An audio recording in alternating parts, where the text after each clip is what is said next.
Rich dad poor dad book की पहली page में कुछ इंपॉर्टेंट लेसन्स हैं जो रॉबर्ट कियोसाकी ने अपने बचपन में सीखे थे। सबसे पहला लेसन है कि अक्सर लोग पैसे के लिए कम करते हैं। अगर आप अमीर बनना चाहते हैं तो आपको पैसे के लिए कम नहीं करना चाहिए, बल्कि पैसे को आपके लिए कम करना चाहिए। ये एक इम्पॉर्टेंट बात है क्योंकि जब आप पैसे के लिए कम करते हैं तो आपकी सैलरी एक फिक्स्ड अमाउंट में सीमित होती है। जब आप पेंशन पर आते हैं तो आपकी फाइनेंशियल सिचुएशन बहुत खराब हो सकती है।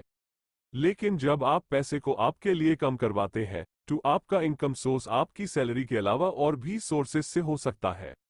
ये आपकी फाइनेंशियल सिक्योरिटी को बढ़ाता है। ये लेसन आपको ये समझने में मदद करेगा कि पैसे कमाने का सबसे अच्छा तरीका क्या है। दूसरा लेसन है कि सिर्फ मेहनत करना ही अमीर बनने के लिए काफी नहीं है। आपको सही तरीके से पैसे कमाने और इन्वेस्ट करने का पता होना चाहिए। ये एक इम्पॉर्टेंट बात है क्योंकि मेहनत करके आप सिर्फ एक फिक्स्ड अमाउंट कमा सकते हैं। लेकिन अगर आप सही तरीके से इन्वेस्ट करते हैं तो आप अपने इनकम को बढ़ा सकते हैं। ये लेसन आपको ये समझने में मदद करेगा कि अमीर बनने के लिए सिर्फ मेहनत नहीं, बल्कि सही इन्वेस्टमेंट भी जरूरी है।